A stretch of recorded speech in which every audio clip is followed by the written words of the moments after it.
დღეს გადაცემაში ნახავთ. რუსეთის სამხრეთის სამხედრო ოლქში მასშტაბური წვრთნები გრძელდება. სტრატეგიული კონტექსტი ის გახლავთ, რომ მუდმივი შიშის რეჟიმში ყავდეს ერთი თვითონ საქართველო.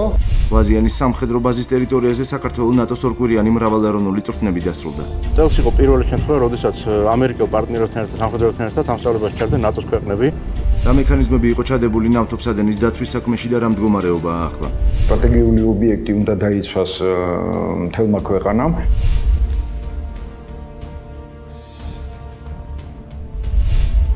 რუსეთის სამხრეთ სამხედრო ოლქში მასშტაბური წვრთნები მიმდინარეობს, რომელშიც ჩართულია პრაქტიკულად ყველა სახეობის ქვედანაყოფი. უახლოეს დღეებში კი იგეგმება ეგრეთ წოდებული ისკანდერების გამოყენებაც. რა სცენარი აქვს ამ წვრთნებს და რა გავლენას ახდენს ის რეგიონზე? ჩვენი გადაცემიდან შეიტყობთ.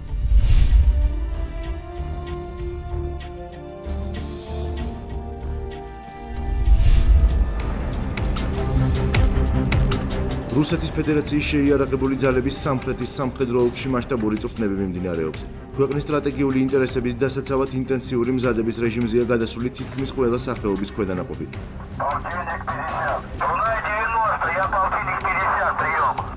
სწავლებებში მონაწილეობენ როგორც რეგულარული სახმელეთო ნაწილები, ისე ავიაცია და შავი ზღვისა თუ კასპიის ზღვის სამხედრო ფლოტილია.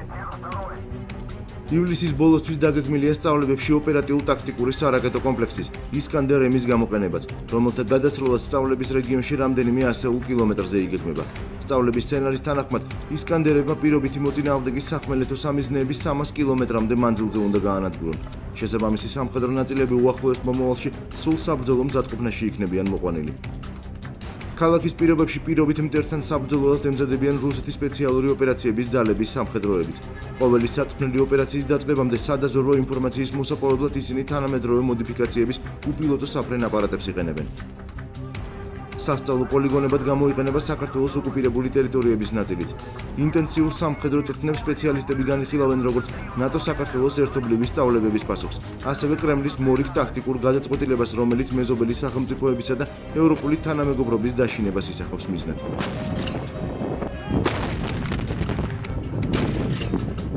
რუსეთის ფედერაცია მის მიერ დამოუკიდებელ სახელმწიფოებად აღიარებული ქართული სახელმწიფო სუბიექტები ბოლო წლებში მნიშვნელოვან სამხედრო პლასტარმებად აქცია. ამას ირიბად ადასტურებდა ისიც, რომ კრემლი ჯერ კიდევ ჩვეულებრივი შეიარაღების ხელშეკრულებიდან გამოსვლამდე ამბობდა კატეგორიულ უარს აღნიშნულ ტერიტორიებზე საერთაშორისო მანდატით აღჭურვილი დამკვირვებელთა ჯგუფები დაეშვა. ბუნებრივია, პრაქტიკული თვალსაზრისით სამხედრო ბაზა რო გაგაჩნია, იქ სამხედრო წვრთნებს აწარმოებ, ეს გასაკვირველია ესეა, მაგრამ არის სტრატეგიული კონტექსტიც, რა თქმა უნდა, და სტრატეგიული კონტექსტი ის გახლავთ, რომ მუდმივი შიშის რეჟიმში ყავდეს ერთი თვითონ საქართველოს, სცადოს და დაშინების ენთელაპარაკოს მისცემების მიერ ხელისუფლებას და მეორე ბუნებრივია, ეს არის პასუხი საერთაშორისო თანამეგობრობაზეც, რომ რუსეთმა თავის თამაშს მოახოო საერთაშორისო თანამეგობრობას და უთხრას, რომ ჰეი, ეს ჩემი ტერიტორია, ეს ჩემი გავლენის სფეროა.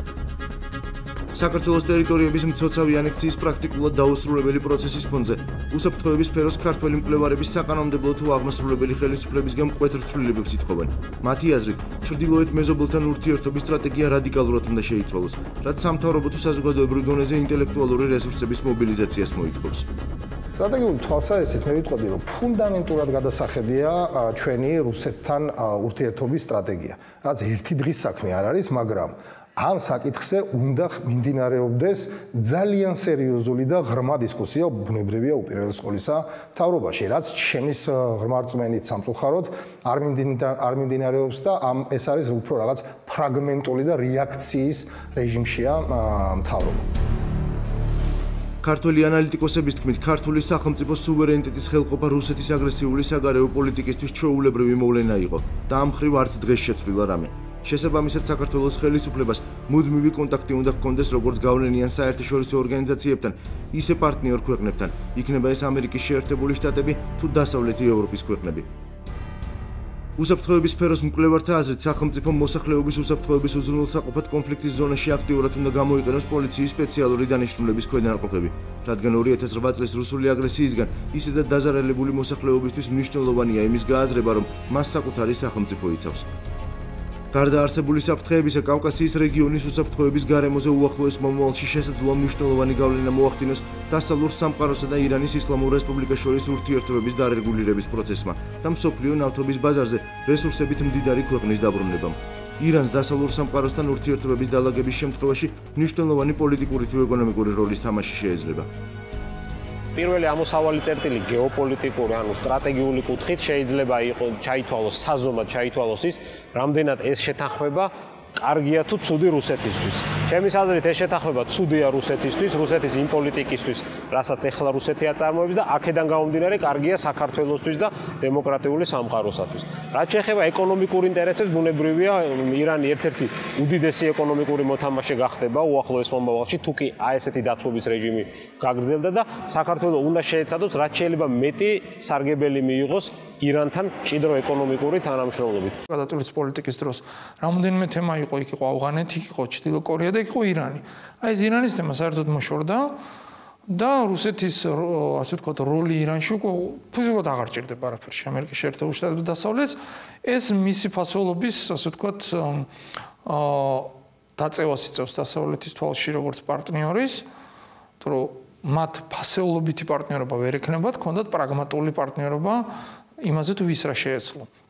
ეხლა უფრო ნაკლებად ჭირდება ეს ხალხური ენთრო ვთქვათ რუსეთი, ამერიკას და დასავლეთს და ჩემი აზრით კარგია. ირანის მიერ ევროპასთან ენერგეტიკულ სფეროში თანამშრომლობის გაღრმავება რუსეთისთვის უარყოფითი შედეგების მომტანი იქნება. თუმცა რუსეთ-ირანის ბოლო წლების სამხედრო თანამშრომლობა შესაძლოა ამ პროცესის სერიოზულ შემაფერხებელ გარემოებად იქცეს. რუსეთისთვის ბუნებრივია ირანის მიერ ნავთობპროდუქტების ბაზარზე გამოშვება საფრთხე არ იმდენად რამდენადაც ფას დააგდებს, მაგრამ კიდევ უფრო დიდი საფრთხე სტრატეგიულ პერსპექტივაში არის ის, რომ ირანის ტერიტორიაზე არის ნავთობის და გაზის ინფრასტრუქტურა, რომელიც იძლევა საშუალებას სულ მცირე ასე ვთქვათ მოდიფიკაციის ან პატარა ინვესტირების შემთხვევაში იყოს ფორმაში მოყვანილი და მთელი ცენტრალური აზიის ჰიდროკარბონულ ნავთობ ან ბუნებრივი გაზის რესურსები იყოს გატანილი ევროპულ ბაზარზე რუსეთის გვერდის სავლით. თუკი რუსეთის სტრატეგიული ინტერესები დარტყმის ქვეშ აღმოჩნდა არ არის გამორიცხული სიტუაცია კავკასიის რეგიონში კიდევ უფრო დაიძაბოს. ასეთ შემთხვევაში საქართველოს აუცილებლად დასჭირდება კრიზისების მართვის ეფექტური სისტემა. თუმცა უსაფრთხოების სფეროს სპეციალისტების თქმით, ამ ეტაპზე ხელისუფლება შესაძლო გამოწვევებზე საპასუხოდ მზად არ არის, რამაც ქვეყნისთვის სავარაუდო შედეგების შესაძლოა მნიშვნელოვნად დაამძიმოს. რუსეთის შეიარაღებული ძალების სამხრეთის სამხედრო ოლქის საარტილერიო ქვედანაყოფების სწავლებები მიმდინარეობს ცხინვალის რეგიონშიც. 58 არმიის 1500-მდე სამხედრო მოსამსახურე ინგუშეთის, ჩეჩნეთის, დაღესტნის, ჩრდილო და ეგრეთ წოდებული სამხრეთ ოსეთის პოლიგონებზე გადისწვრთნებს. ამ სწავლებაში ჩართულია 152 მმ კალიბრის სხვადასხვა მოდიფიკაციის თვითმოვალი საარტილერიო დანადგარები, 122 მმ-იანი ზალპური ცეცხლის საარტილერიო სისტემები, ტანკსაწინააღმდეგო სარაკეტო კომპლექსები და ნაღმთქორწინები. ქვედანაყოფები ახალი მოდიფიკაციების იარაღებიდან ერთეული თუ ჯგუფური სამიზნეების განადგურების ტაქტიკას ხვეწენ. გარდა საარტილერიო და სარაკეტო შეიარაღებისა, სწავლებაში 300-მდე სამხედრო და სპეციალური ტექნიკა მონაწილეობს.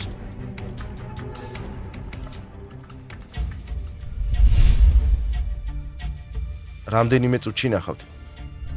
ვაზიანის სამხედრო ბაზის ტერიტორიაზე საქართველოს ნატოს ორკვირიანი მრავალეროვნული წვრთნები დასრულდა.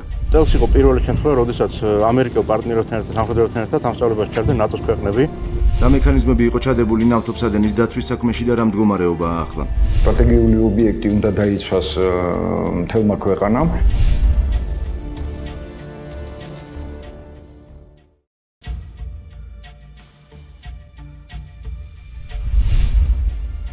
ვაზიანის სამხედრო პოლიგონზე ნატოს მრავალეროვნული სწავლებები დასრულდა. 2 კვირის განმავლობაში 6 ქვეყნის სამხედრო მოსამსახურეები ურთიერთთავსებადობის ოპერაციებს ხვეწდნენ. სწავლება საჩვენებელი წვრთნით დასრულდა.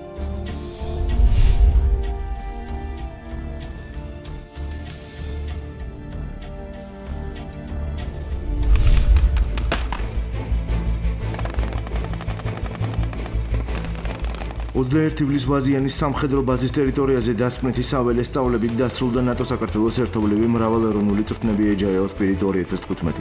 სცენარის მიხედვით უკანონო შეიარაღებულ ფორმირებას ოპერაციის რაიონში სიტუაციის დესტაბილიზაცია ჰქონდა დაგეგმილი. მათ წინააღმდეგ საერთო ძალებით იმოქმედეს ამერიკულმა და მრავალეროვნული შემადგენლობის ქვედანაყოფებმა.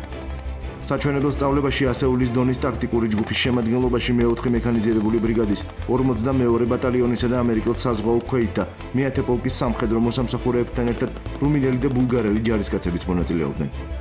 თავდაცვაში მყოფი მოწინააღმდეგისგან მომდინარე საფრთხის გასანეიტრალებლად შემტევი ქვედანაყოფი ოპერაციის რაიონამდე შეჯავშნული სამხედრო ავტომობილებით მივიდა. შემტევმა ჯგუფმა საკვამლე კოჭების გამოყენებით პირობით მტერს ხილვადობა შეუმცირა, რითაც ქვეითმა დესანტმა ისარგებლა და რამდენიმე წერტილიდან მსხვილკალიბრიანი ტყვიამფრქვევების ინტენსიური საცეცხლე მხარდაჭერით შენობებში გამაგრებულ მტერზე მიიტანა იერიში. პირობით მოწინააღმდეგეებად სწავლებაში ჩართულნი იყვნენ საქართველოს შეიარაღებული ძალების საინჟინრო ბრიგადისა და სპეციალური ოპერაციების ძალების სამხედროები. ოპერაციის წარმატებით დასრულების, რაიონის დეტალური დათვალიერებისა და გაწმენდის შემდეგ დაშავებულთა ევაკუაცია იროკეზის ტიპის შვეულ ფრენით განხორციელდა. სამხედრო პოლიციამ კი ტყვეები ჩაიბარა, გაჩხრიკა ისინი და შესაბამისი პროცედურების ჩასატარებლად უსაფრთხო რაიონში გაიყვანა. სწავლების ფარგლებში გავიარეთ საკმაოდ კარგი მომზადება. ჩვენი მეგობრებისგან არის ძალიან კარგი გამოხმაურება და ძალიან კარგი შეფასებებია სწავლებასთან დაკავშირებით. გარდა იმისა, რომ არიან დამკვირვებლები სხვადასხვა ქვეყნებიდან, თურქი, სომეხი, მოლდოველი დამკვირვებლები, ჩვენ სპეციალური მისიით გვესტომ რა აგრეთვე ნატოს ჯგუფი, სწავლებების გაერთიანებული სასწავლო ცენტრის ხელმძღვანელის მოადგილე გენერალი ჟაბოს ხელმძღვანელობით. ისინიც დაესწრნენ სწავლების მომენტებს. კარგი შეფასება აქვს და ჩვენი შემდგომი თანამშრომლობისათვის ძალიან კარგი ნიადაგი არის მომზადებული.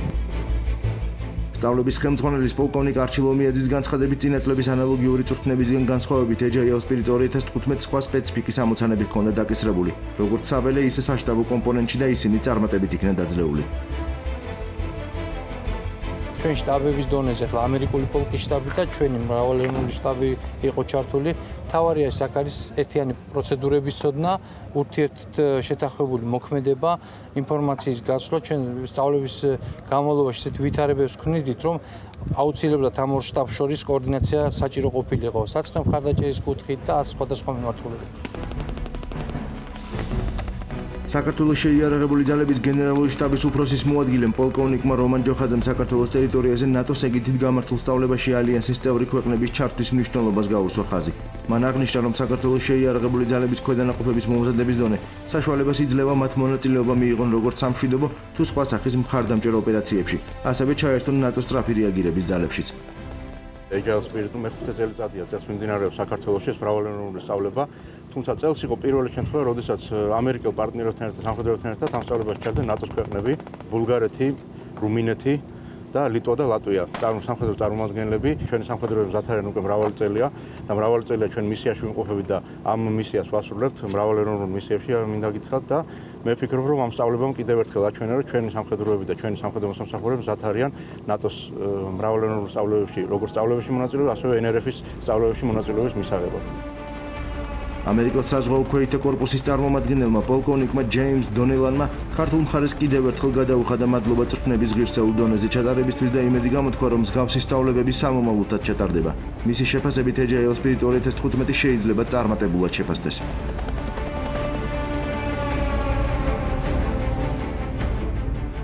I think you saw here is a great example of რაც დღეს ნახეთ არის ტაქტიკური ურთიერთთავსებადობის შესანიშნავი მაგალითი ველზე. სწავლების მონაწილეებმა იგივე გვიჩვენეს ბრიგადის შტაბშიც, რაც თქვენ შესაძლოა ვერ ნახეთ. ჩვენ ამერიკელ საზღვაო ქვეითებს, ქართულ პარტნიორებთან და ნატოს წევრებთან ბატალიონის დონეზე მოქმედების ძალიან კარგი გამოცდილება გვაქვს. ამერიკელი პოლკოვნიკის განცხადებით მნიშვნელოვანი იყო, რომ სწავლების მიმდინარეობისას ქართველ ოფიცრებს მრავალეროვნული შემადგენლობის ბრიგადის დონის ჯგუფის ხელმძღვანელობისა და ამერიკელ თუ სხვა ნატოელ პარტნიორებთან უფრო მეტად ინტეგრაციის შესაძლებლობა მიეცათ. ჩრდილოატლანტიკური ალიანსის ეგიდით ჩატარებული წვრთნები 2014 წლის სექტემბრის ნატოს უელსის სამიტზე საქართველოსთვის მინიჭებული არსებითი პაკეტის ფარგლებში ჩატარდა. ეს ნიშნავს, რომ საქართველო და მისი პარტნიორი სამხედრო ალიანსის თანამშრომლობის ახალ ეტაპზე გადავიდნენ. I think what's important to understand is this the first მნიშვნელოვანია გავიაზროთ, რომ ეს იყო პირველი სწავლება, რომელიც ნატო საქართველოს არსებითი პაკეტის ფარგლებში გაიმართა. ერთობლივი წვრთნისა და შეფასების ცენტრი, რომელიც საქართველოში აგვისტოში ჩამოყალიბდება, სამომავლოდ სწორედ მსგავს სწავლებებს დაგეგმავს. საქართველოში ნატოს სამეკავშირე ოფისის ხელმძღვანელის უილიამ ლაჰიოს განცხადებით, ერთობლივი წვრთნისა და შეფასების ცენტრის გახსნის შემდეგ ალიანსის წევრი და პარტნიორი ქვეყნების ერთობლივ სამხედრო სწავლებებს უკვე რეგულარული სახე მიეცემა და ნატოსთვის საქართველოს პარტნიორებთან ურთიერთობის მნიშვნელოვანი ნაწილი გახდება. ცენტრის გახსნა საქართველოს რამდენიმე მიმართულებით წაადგება, იქნება ეს შეიარაღებული ძალების შესაძლებლობების გაზრდა, ნატო-საქართველოს ურთიერთობების შემდგომი გაღრმავება თუ პარტნიორებს შორის მჭიდრო ორმხრივ თანამშრომლობაში ხელის შეწყობა. AJL Spirit 2015-ის მიზანი ნატოს წევრ და პარტნიორ ქვეყნებს შორის თავსებადობის გაზრდა. კონვენციური მტრისა თუ მსოფლიოს სხვადასხვა კუთხეში მოქმედი, კარგად ორგანიზებული ტერორისტული ორგანიზაციების წინააღმდეგ ჩასატარებელი ოპერაციებისას ურთიერთქმედების დახვეწა და ერთმანეთის სამხედრო ტაქტიკის გაცნობა წარმოადგენდა. სწავლების მიმდინარეობისას ქართველმა სამხედროებმა პარტნიორებთან ერთად ჩატარებული სიმულაციური ოპერაციებისას ისეთი განსხვავებული ტაქტიკური ამოცანების გადაჭრაზე იმუშავეს, როგორებიცაა მოქმედებები თავდაცვისა და შეტევის დროს.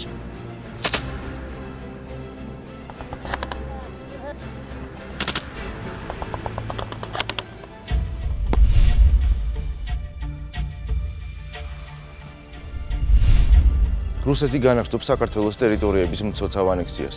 ამჯერად პრობლემები არა მხოლოდ ადგილობრივ მოსახლეობას, არამედ ნავთობსადენსა და მასზე დასაქმებულ უცხო ქვეყნის მოქალაქეებსაც შეექმნათ.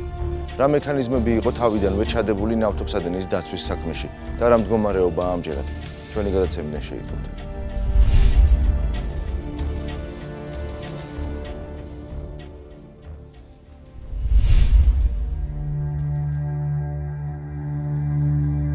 ძნელი სათქმელი არის საპასუხოდ გაფართოვდა ოკუპირებული ტერიტორიები. საქართველოში ნატოს სასწავლო ცენტრის თარიღის მოახლოების თუ სამხრივი ერთობლივი წვრთნების, რომელიც მაისში ჩატარდა და ქართული, აზერბაიჯანული და თურქული სამხედრო ნაწილები იღებდნენ მონაწილეობას. ფაქტი ერთია, ამჯერად ახალ ეგრეთ წოდებულ სასაზღვრო ზოლს მიღმა იმ ნავთობსადენი მილის მონაკვეთიც მოხვდა, რომელსაც საქართველოსათვის სტრატეგიული მნიშვნელობა გააჩნია.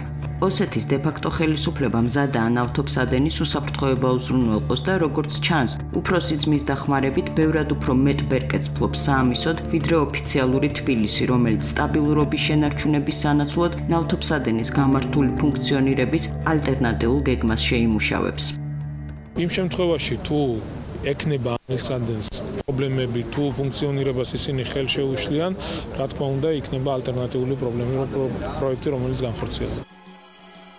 ალტერნატიულ გეგმაზე გადასვლამდე ბუნებრივია ძირითადი გეგმა უნდა არსებობდეს. კანონის შესაბამისად სტრატეგიული მნიშვნელობის ობიექტების დაცვა შინაგან საქმეთა სამინისტროში არსებული სტრუქტურები კურირებენ, თუმცა კანონი ცალსახად სტრატეგიული ობიექტების განსაზღვრებასა და მათ ჩამონათვალს აღარ ითვალისწინებს. სხვადასხვა პერიოდში სახელმწიფოსათვის განსაკუთრებული მნიშვნელობის ობიექტების უსაფრთხოების უზრუნველყოფას სხვადასხვა უწყებები არეგულირებდნენ, თუმცა ცვლილებები ამ პროცესს მუდმივად თან ახლდა და ისინი დღესაც გრძელდება. ჯერჯერობით უცნობია ნავთობსადენის დაცვის ფუნქცია შინაგან საქმეთა სამინისტრო აიღებს თუ ახლად შექმნილი სააგენტო. აღსანიშნავია, რომ პასუხისმგებლობა ისეთ ობიექტზე, როგორც ნავთობსადენია, ქვეყანას საერთაშორისო დონეზეც აკისრია. თბილისი-ბაქო-ჯეიჰანის საერთაშორისო ხელშეკრულება, რომელიც კონსტიტუციური რანგის, ასე ვთქვათ, დებულებებსაც მოიცავს, ეს ობიექტი განეკუთვნება სტრატეგიული ხასიათის მილსადენებს, არა ქონებრივი თვალსაზრისით, არამედ სწორედ უსაფრთხოების უზრუნველსაყოფად, რაც თავისთავად მოიცავს არა მხოლოდ დაცვას, არამედ ტერორისტული, ასე ვთქვათ, ქმედებებისაგან თუ ასე ვთქვათ, თავდასხმებისაგან დაცვასაც გულისხმობს. სწორედ აი ამ სამი მილსადენისთვის შექმნილია სტრუქტურული ერთეული დღეს უკვე შინაგან საქმეთა სამინისტროში. მილსადენის დაცვის უზრუნველყოფის აუცილებლობა ჯერ კიდევ მისი ამოქმედების დღიდან იყო აქტუალური. მაშინ პასუხისმგებელი უწყება სახელმწიფო დაცვის სპეციალური სამსახური იყო, თუმცა უშიშროების საბჭოსთან შეთანხმებით შემუშავდა გეგმა, რომელიც სხვადასხვა სტრუქტურული ერთეულობის ჩართულობასაც გულისხმობდა და კრიზისულ ვითარებაში ნავთობსადენის არა მხოლოდ დაცვას, არამედ მის გამართულ ფუნქციონირებასა და ეკოლოგიური კატასტროფების თავიდან აცილებასაც ითვალისწინებდა.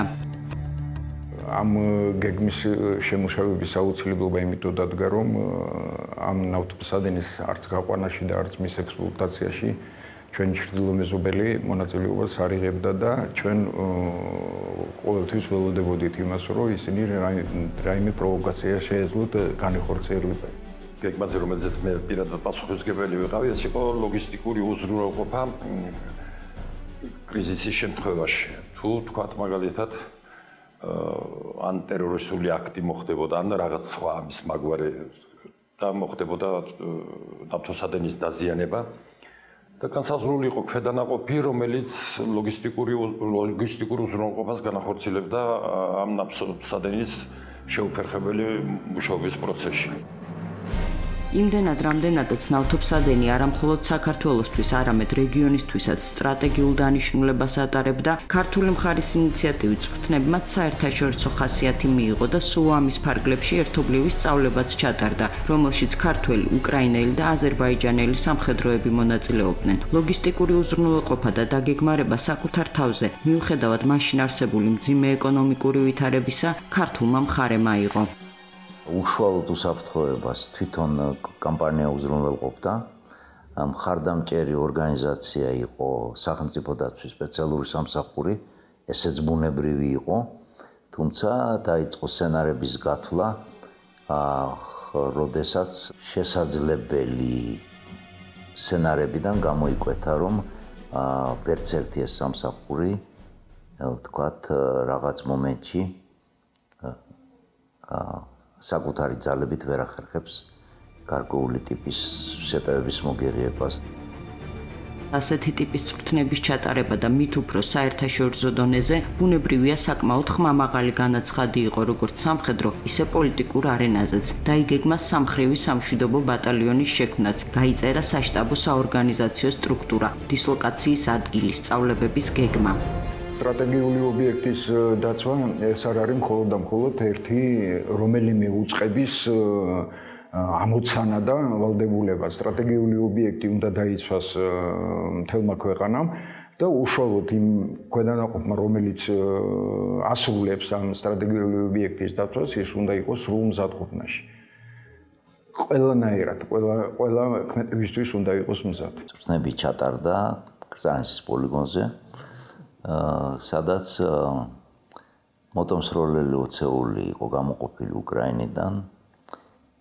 ჩვენი მხრიდან მონაწილეობდა კომანდო, რომელიც ახალი გამოჩენილი იყო ასპარეზზე და აზერბაიჯანის მხრიდან საინჟირო ოცეული მონაწილეობდა. გარდა ამისა, ლოგისტიკური უზრუნველყოფა ჩვენი იყო მთელი ამ სწავლებების.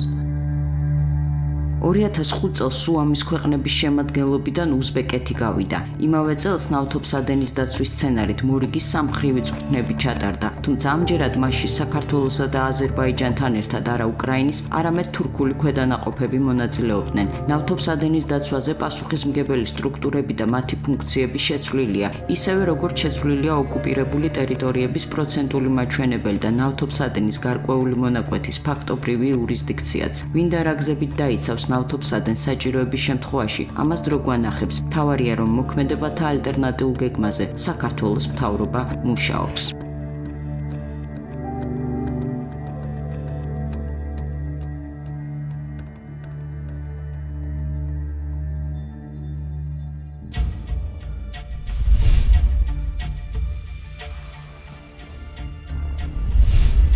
და ბოლოს რუსეთი განაგრძობს საკუთარი აგრესიული პოლიტიკის განხორციელებას მეზობლების მიმართ. საქართველოს შემთხვევაში საკმაოდ ბევრი რამ იქნება დამოკიდებული როგორც ხელისუფლების, ასევე მოსახლეობის ნებაზე. თუ რამდენად სურთ მათ იბრძოლონ საკუთარი თავისუფლებისთვის და დამოუკიდებლობისთვის.